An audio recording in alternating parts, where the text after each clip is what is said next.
Well, hello, everyone. Really good to see you. I'm Anne-Marie Green alongside Vladimir Duthier. Vlad, it is hump day, and what a day it is already turning out to be. Of course, we're keeping an eye on what's happening in Georgia, and I know you have an update because people were asleep when at least we got some at least one final decision made in the wee hours of the morning. But things are really heating up on Capitol Hill. Today is the day that there's just supposed to be sort of a procedural event, right, where the Electoral College votes are kind of acknowledged officially. It's supposed to take 20 minutes. You're in, you're out, bing, boom, ba. Not today. The expectation is that it could go on for hours and hours and hours. And I got up early this morning because of the election in Georgia. I don't know. I might be getting up early tomorrow morning as well because Congress may still be in session. And as you know, I already get up pretty early. You do. You do get up very, very early. And that is, I mean, there is so much happening, Anne-Marie, as you say, and we're looking at a live picture right now in Washington, D.C., where you can see there are already, according to our Jeff Pegues, who's there on the ground, thousands that have gathered in support of President Trump and the actions that he is hoping the vice president will take, which legally the vice president cannot. The president has been up on Twitter this morning cajoling, chiding the vice president to do something that legally, constitutionally, he cannot do. We're going to get into that.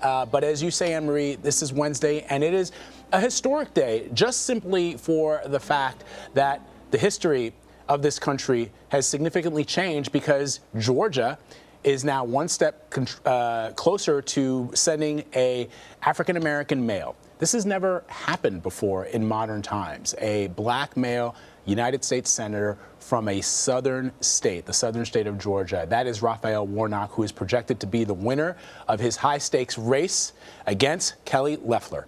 He defeated her and will now, as we say, become the first elected black Democratic senator from the South. It is remarkable when you pause for that just one moment, Anne-Marie, and say that line again, the first black Democratic senator from the South in the entire history of this country. That has never happened before. And Warnock spoke earlier to CBS this morning about his projected victory and what it means for Georgia moving forward. I'm just so very grateful to the people of Georgia.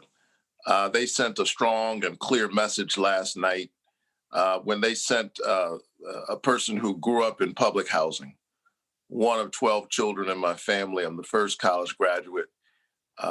That I am serving in the United States Senate in a few days pushes against the grain of so many expectations. But this is America, and I want some young person who's watching this to know that anything is possible. How did this happen? Because many people thought this was not possible. It was a very nasty at times campaign, very rough and tumble. Was it Stacey Abrams? Was it the black turnout? Some people are saying this morning, thank you, President Trump, for being President Trump. I'm not dismissing anything or downplaying anything that you brought to the table, but how did this happen? Good old-fashioned hard work. We've been working at this for a long time. And when I say that, I mean really working to help the people of Georgia to get their voice in the electoral process. The other Georgia Senate race between Democratic candidate Jon Ossoff and Republican incumbent David Perdue is still too close to call, but Ossoff is leading by a razor-thin margin. Mark Strassmann is following the latest outside of Atlanta.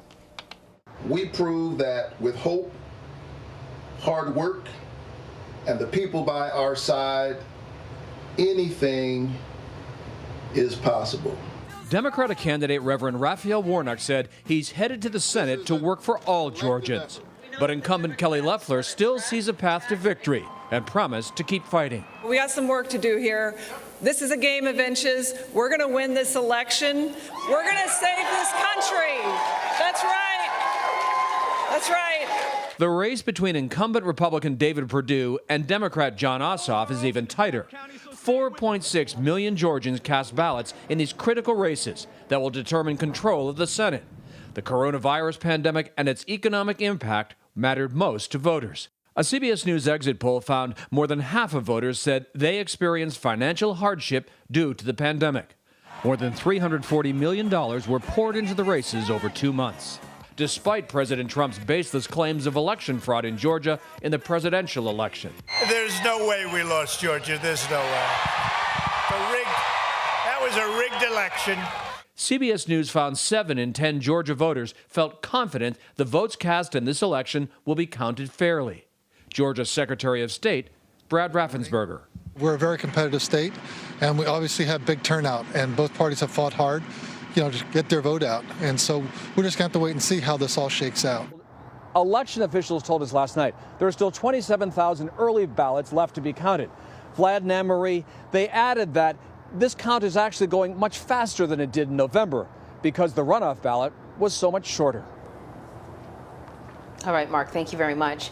So we want to bring in CBSN political reporter Caitlin Huey-Burns joining us from Atlanta to talk a little bit more about this. And Caitlin, I want to start off with what the race that we do know, or that is projected anyway, and what Vlad brought up. Raphael Warnock's projected historic win. This is the first time a black man is being sent to the Senate to represent a southern state. But it's not just that.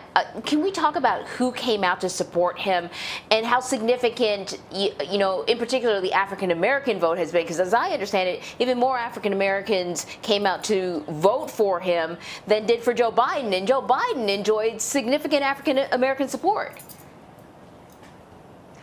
Good morning. That's exactly right. The historic nature of Warnock's candidacy and victory should not be lost on anyone. As you mentioned, he will be the first Democrat from the South elected to the Senate. Huge implications for this state, and something that was not lost certainly on the voters who showed up for him over the course of this campaign.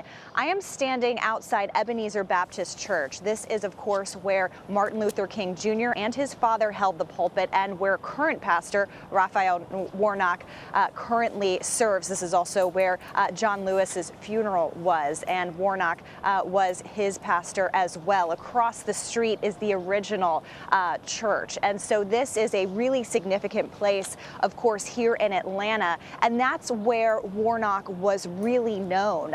He has been a longtime fixture in this community. And when you look at the votes that he was able to get in this race last night, he improved among black voters from Joe Biden, edging out getting more votes from black voters than Joe Biden did. That's a significant number because, as you mentioned, Joe Biden did very well, especially here in Georgia, among black voters. So Democrats are saying that they owe this victory to black voters who showed up in November, continue to be energized on the ground, turning out voters through these runoff races where we saw 4.6 million voters turn out. That's more voters than participated in the 2016 election.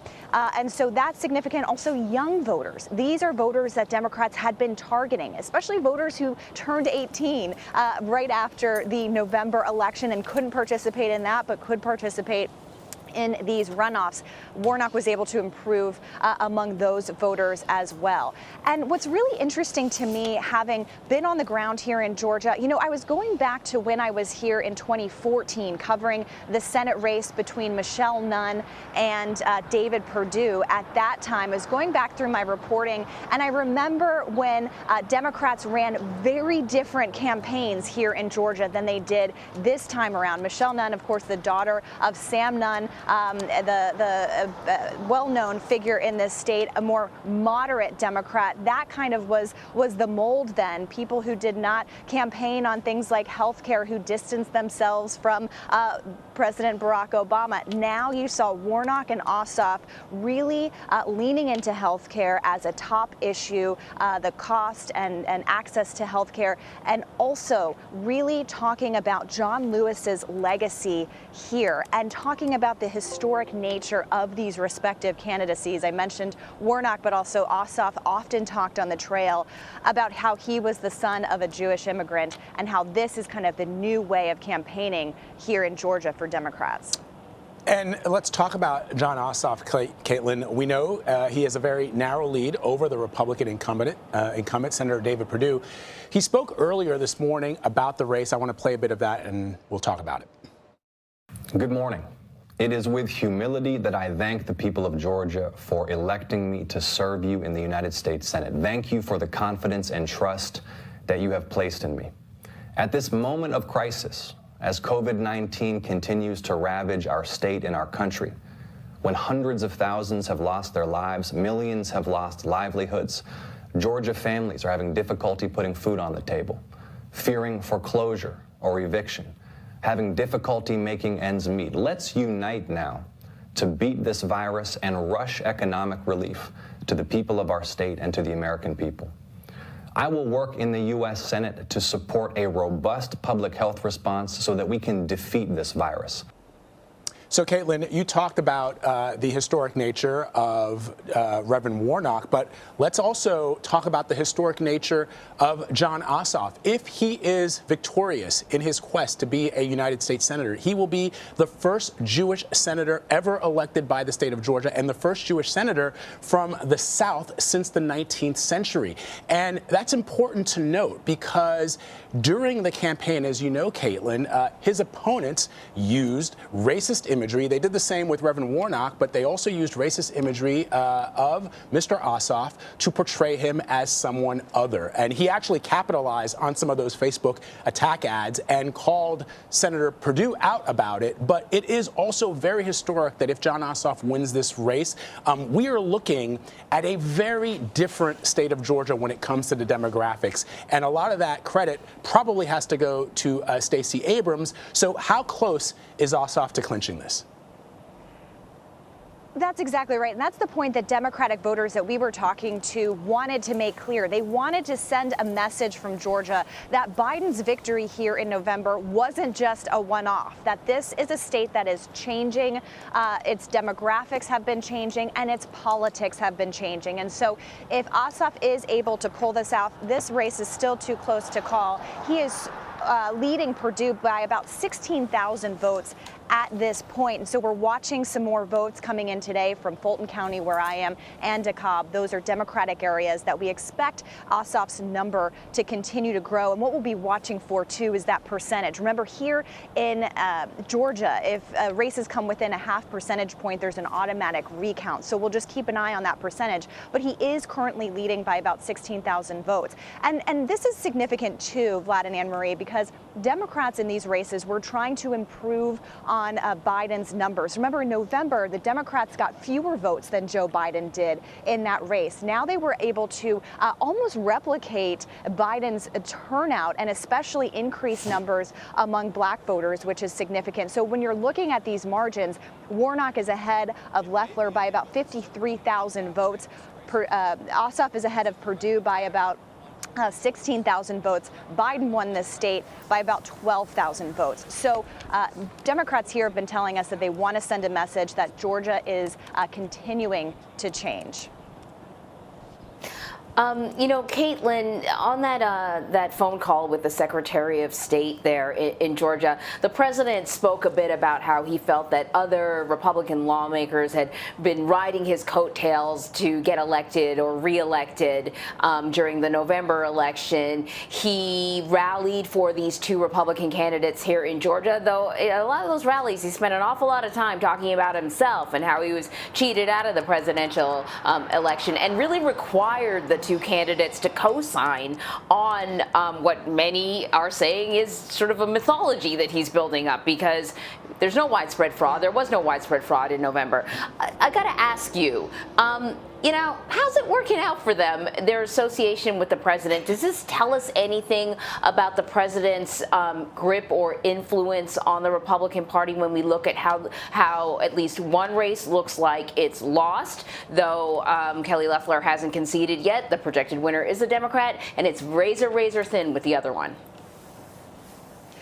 Oh, it's certainly a dynamic that all Republicans here in Georgia and really nationwide are going to be analyzing here today. So the strategy heading into this runoff for Republicans was that they needed to tie themselves to President Trump because they needed his voters to turn out for them. Remember, we've seen in races before that Trump supporters show up for him, but not necessarily down ballot. So that was why they were really tying themselves to them. Remember, the day before the runoff, Kelly Loeffler appeared on stage with Donald Trump here in Georgia and said that she was going to be proud to contest the results of the election of the Electoral College as Congress is set to tally up those votes today. Kind of shows you the politics. But here's where things went wrong. Republicans still need those traditional Republican voters voters that had been in suburbs of Georgia. This is kind of where the change of the party is going. We saw this start to happen in the 2018 midterms. We saw a continued shift in the suburbs